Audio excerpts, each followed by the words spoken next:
Olá para você que está acompanhando o Bom Dia Entrevista aqui pela TV Bom Dia. E hoje o nosso assunto é o Código de Trânsito Brasileiro, que no último mês de outubro apresentou algumas mudanças. E por isso nós estamos recebendo aqui no estúdio da TV Bom Dia o advogado Daniel Domingues, que é especialista em Direito de Trânsito. Doutor, seja bem-vindo aqui aos estúdios da TV Bom Dia. Queria que nos falasse um pouquinho do que mudou exatamente, que está causando aí os motoristas estão tão confusos agora com algumas mudanças. Bom, primeiramente, boa tarde, agradecendo o convite, né? Eu trouxe aqui, na verdade, 3 assuntos que são importantes, que eu acho que está em pauta, que é sobre as novas infrações de trânsito sobre ciclistas e pedestres, né? E ainda também trouxe em pauta um assunto que é bem importante sobre o benefício que a nova regulamentação trouxe, né? Que é uma deliberação do CONTRAN, que é do número 163, se o pessoal quiser ler também, né? Que ela entrou em vigor, na verdade, dia 1º de novembro de 2016, é muito recente, mas ela trouxe um benefício gigantesco em causa e efeito de pontuação dos condutores. Então, daqui a pouco, eu acho que para nós ficar um pouco mais esclarecedor, vamos a passo, né? Vamos começar então um pouco falando dos pedestres, né? Porque uma das situações que mais chamou atenção é que agora o pedestre, por exemplo, que atravessa fora da faixa pode ser multado, é isso? Exatamente. Na verdade, não é essa lei ainda, ela não está em plena atividade, né? Ela está respeitando o vacatio legis, que é de 180 dias. Ela vai entrar em vigor, na verdade, aqui eu fiz a anotação, no dia 26 de 4 de 2018, 26 de abril de 2018. Aí ela passa a ser válida e as autoridades vão começar a infracionar os pedestres. Para esclarecer o que acontece, essa lei, na verdade, a previsão da multa aos pedestres, ela existe no Código de Trânsito desde 1997. Ela foi regulamentada agora, tá? Pela resolução do CONTRAN 706, se alguém quiser dar uma lida e se informar sobre o assunto. Ela é bem curta e vai explicar bem didaticamente sobre o assunto. Mas, para a gente entender o que eu vou ter que fazer, eu vou ler só os tópicos do artigo 254, que é bem curto, e explicar cada um para o pessoal ficar um pouco orientado. Mas, voltando a explicar, que essa lei só vai ser válida a partir do dia 26 de abril de 2018. Está próximo, né? Mas ainda tem essa vacatio legis, que é de 180 dias, né? Que é do dia da publicação. Primeiro, o artigo 254 diz o seguinte: é proibido ao pedestre permanecer ou andar nas pistas de rolamento, exceto para cruzá-las onde for permitido. O que vai acontecer agora na aplicação que vem essa resolução? Então, o pedestre tem que estar orientado que, lógico, tem a calçada, e esse inciso primeiro, ele está ligado com o 5º desse artigo 254, que diz o seguinte: andar fora da faixa, que é proibido, é defeso significa proibido, andar fora da faixa própria, passarela, passagem aérea ou subterrânea. Então, uma ligação fazendo a outra, o que vai acontecer? Se a pessoa está na calçada e vai atravessar a rua aonde tem faixa permitindo, ela vai cometer uma infração leve, tá? O valor dela é de 50% da multa leve atual, isso em reais vai dar R$ 44,19, porque ela está desobedecendo a norma. Então, a pessoa tem que estar orientada e tem que saber que não é mais só os veículos que cometem infrações, e sim as pessoas também, porque elas podem causar acidentes. Por exemplo, se ela vai sair de trás de um veículo e atravessar fora da faixa de segurança, o motorista não tem essa perspectiva, não sabe que essa pessoa pode sair dali, vai causar um acidente. Por isso ela vai ser multada. Como que vai se dar essa multa? O policial vai parar essa pessoa, vai colher os dados dessa pessoa, CPF, endereço, o máximo de informações possíveis e vai lavar uma infração de trânsito que ela vai ter que recolher junto ao município ou, se for abrigado, junto ao Detran, depende do órgão autuador. Mas essa infração vai existir sim a partir do dia 1º de abril de 2017. O segundo ponto dessas infrações: cruzar em pistas de rolamentos, nos viadutos, pontes ou túneis, aonde não exista permissão, né? Então, BRs ou onde que tem passarelas, pode cruzar sim, desde que tenha a permissão. No caso, faixa de segurança, passarelas, enfim. Então, por exemplo, tem a passarela aqui na BR, a pessoa não pode atravessar pela BR, vai ter que fazer a volta e passar lá por cima do viaduto, sob pena de cometer essa infração. E ainda, é bom dizer isso, que vai caber também aos ciclistas, que eu vou falar em seguida, essas infrações, se forem reiteradas, elas têm punições administrativas, cíveis e criminais também. para as pessoas ficarem atentas, porque daqui a pouco a pessoa, vou pagar uma multa de 44 e vou continuar fazendo. Vai chegar um ponto que vai ter uma punição até criminal. Tem essa previsão no Código de Trânsito, né, para a pessoa ficar nessa regulamentação, para a pessoa ficar atenta também. Então, a partir do dia 1º de abril, se tem faixa de segurança, usa a faixa de segurança, né? Claro, também vai surgir a seguinte dúvida, por exemplo, tem alguns locais que não tem faixa de segurança, não tem essa permissão. Então, o que as pessoas têm que fazer? Em primeiro lugar, procurar um ponto que é mais visível para o motorista ir atravessar. Mas nesse ponto que não tenha as faixas de segurança ou sinalização para ela poder atravessar ali, ela não vai estar cometendo a infração desde que ela tome esses devidos cuidados. Porque, por exemplo, está uma autoridade presente e a pessoa sai correndo, atravessa a rua sem olhar para os lados, ela está sendo agressiva, né, a travessia, e isso pode causar um acidente. Então é passivo dessa infração também, né? Ainda só para terminar essa questão, utilizar-se, é proibido também a defesa, utilizar-se a via em agrupamentos capazes de perturbar o trânsito, ou para a prática de qualquer fogueto, esportes, desfiles ou similares. Fogueto seria festividades, né? Então, se as pessoas vão se reunir naquele determinado local, por exemplo, acontece lá uma comemoração de formatura, enfim, não é simples assim, tem que ter a autorização, porque isso pode causar um acidente. Então, se elas estão se reunidas lá no meio da rua, por exemplo, eu acabei assimilando num exemplo futuro que acontece bastante na frente das boates ali, enfim. As pessoas podem ficar aglomeradas, não tem problema nenhum, mas tem o passeio para isso. Então, daqui a pouco, o que acontece? As pessoas vão lá no meio da rua, ficam lá em 10, 15 e aí ficam impossibilitando o trânsito. Isso é infração também ao pedestre, né? A não ser que ele tenha uma autorização expressa da Secretaria de Trânsito para ele estar acumulado naquele local, né? Isso é bem importante também, né? Enfim, e também tem uma questão nesse mesmo artigo 254, que é o 6º, inciso 6º, e diz desobedecer a sinalização de trânsito específica, que é o que eu estava falando antes. Então, é para cientificar que o pedestre tem que seguir a legislação de trânsito também, no que ela couber, né? Porque eu quero usar bastante essa palavra agressiva, porque a gente vê bastante acidentes porque as pessoas acabam invadindo a pista ou levando a brincadeira achando que sempre o motorista tem que frear. Não, tem que obedecer à legislação. Se tem placa para atravessar ali, vai atravessar ali. Se tem sinaleira, obedece a sinaleira, enfim, né? Tem que obedecer a legislação sob pena de infração. Aqui em Erechim, uma coisa que nós vemos bastante, para quem é o motorista, que está aí o sinal verde, ele está passando, e principalmente nas avenidas tipo Marius Cardoso, 7 de setembro, o pedestre passa na faixa. Então ele deve aguardar fechar o sinal vermelho. Exatamente. Esse é o exemplo que eu quis dar e tu colocasse muito bem. Se tem a sinalização que ele deve ficar parado, para o veículo a passagem, ele tem que obedecer, senão ele vai estar cometendo a infração leve, né? É uma infração leve, mas vai estar cometendo a infração que é de 44,19, e se reiterar tem aqueles efeitos ainda criminais, pode acontecer também. Outro atingido aí, ou outro que também foi citado nessa nova mudança, são os ciclistas, né? Que é a questão do que pode andar de bicicleta entre o trânsito, não pode. Como é que ficou essa questão? Essa questão foi ela é bem específica. Também volto a dizer que ela tem essa previsão legal, que é no artigo 255 do Código de Trânsito, que é também de 97 ainda. Ela foi apenas regulamentada agora por essa resolução que eu citei há pouco, que é do número 706. O que diz o artigo 255 relacionado aos ciclistas? Conduzir é proibido, é defeso, conduzir bicicleta em passeios onde não esteja permitida a circulação desta, ou de forma agressiva em desacordo com o disposto no artigo 59.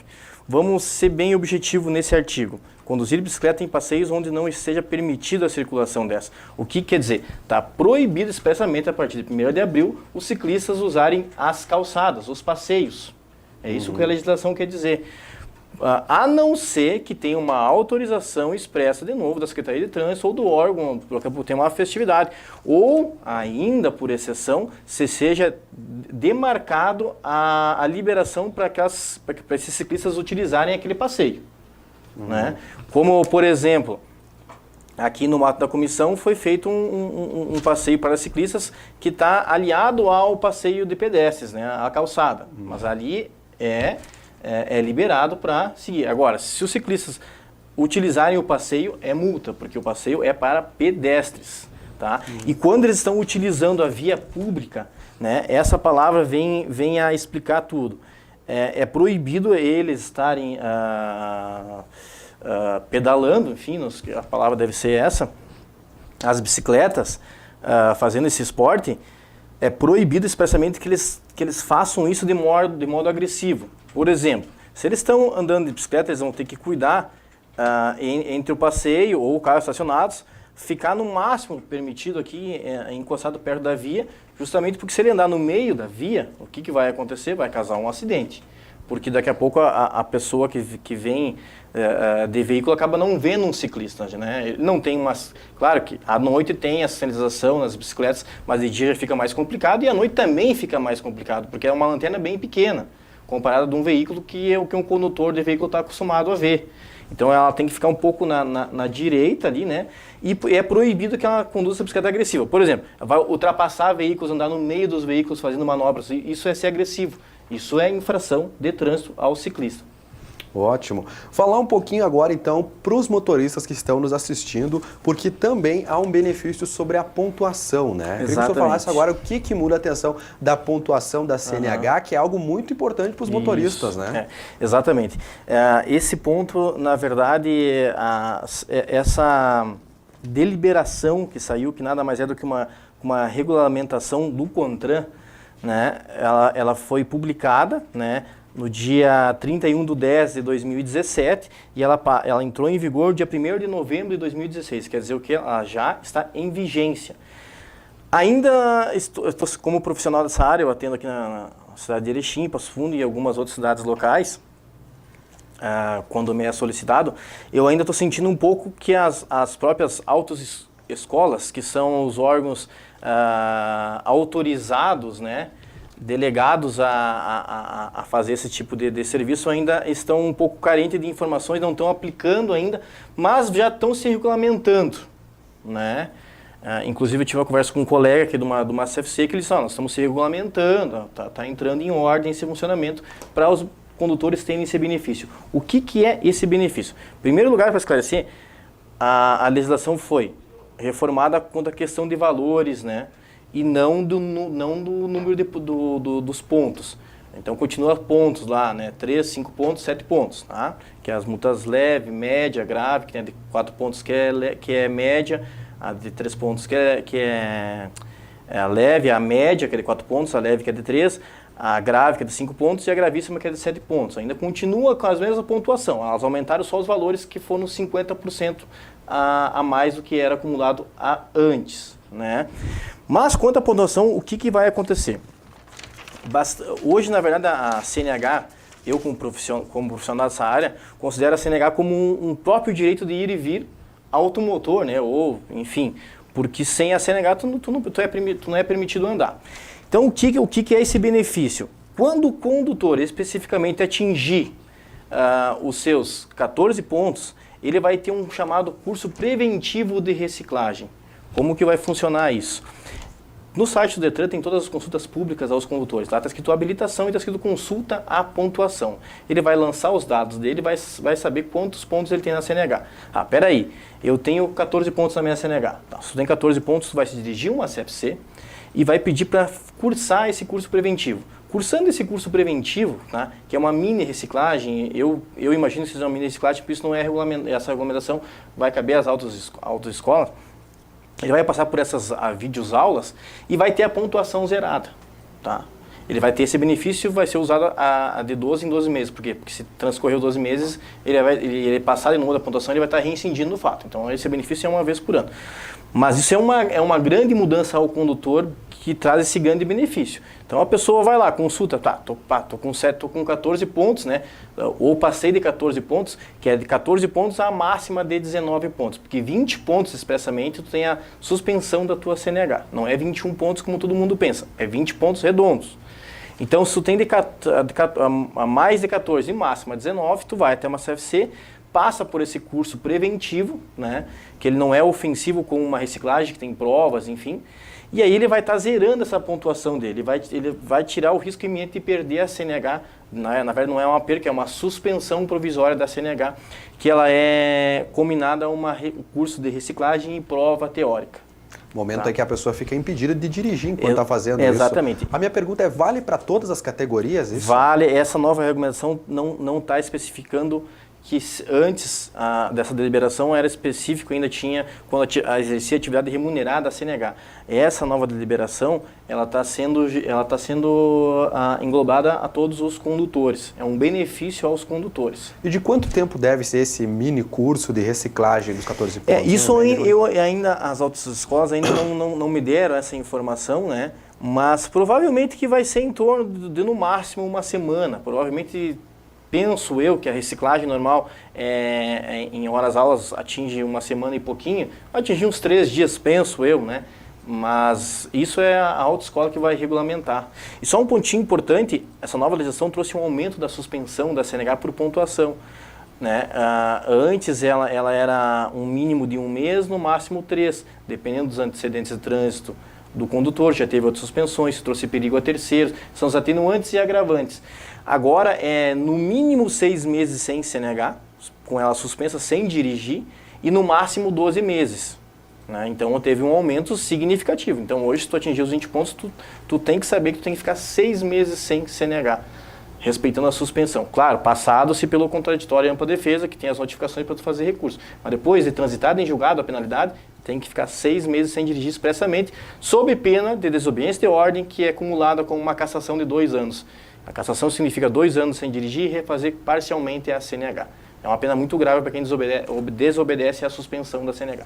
Então, é sempre importante o motorista ficar ligado nas informações através do site do Detran que o senhor nos passou e também a questão do cadastro. Isso eu queria que o senhor falasse, porque muita gente toma multa aí nos pardais, né? E daí não recebe a multa e acaba indo os pontos, não vê, quando vê tá com a carteira estourada, né? Exato. E esse é um ponto que eu sinto muito por parte dos condutores, porque é uma aflição tão grande quando o condutor necessita da carteira para trabalhar, que é uma massa bem grande, né? Porque todo o trabalho hoje exige que tu acabe saindo do veículo, ou com motocicleta, ou se desloque para algum lugar a serviço da empresa, banco, ou na própria profissão como motorista habilitado. Só que as pessoas acabam esquecendo de sempre atualizar seu endereço, que é o mais importante, porque as pessoas acabam se mudando, me mudo para tal lugar, ou em função do trabalho acabam se mudando e não atualizam seu endereço junto à CFC. O Detran não tem como imaginar ou saber que tu se mudou. O Detran vai continuar mandando as tuas notificações lá para o endereço aonde que tu informou. Então as pessoas aí acabam tendo uma suspensão da CNH e são flagadas dirigindo com a CNH suspensa, incorrem na cassação, que é 2 anos sem dirigir, processo criminal, desobediência de ordem, aliado ainda a refazer quase toda a carteira, por simplesmente não saber que estava com a CNH suspensa, por não ter recebido notificação.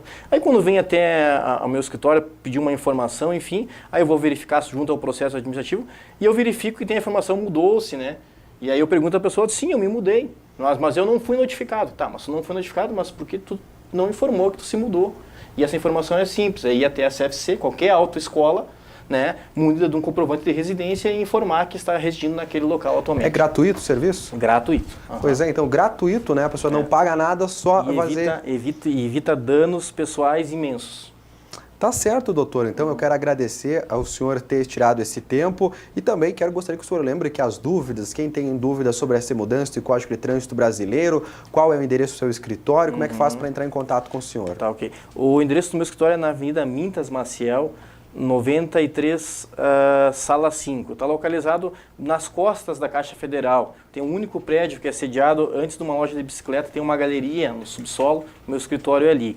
O meu telefone pessoal é 99150 7328 e do escritório 3712 4402. Fico à disposição no que puder ajudar. Muito obrigado mais uma vez. Então, a gente conversou no Bom Dia Entrevista de hoje com o advogado Daniel Domingues, especialista em direito de trânsito. Lembrando que você pode rever este programa logo mais através dos canais de interação aqui do Grupo Bom Dia, no Facebook, no YouTube e também no nosso site, o www.jornalbomdia.com.br. Este foi o Bom Dia Entrevista de hoje. A gente retorna logo mais com outras informações. Obrigado pela sua atenção e até o próximo Bom Dia Entrevista.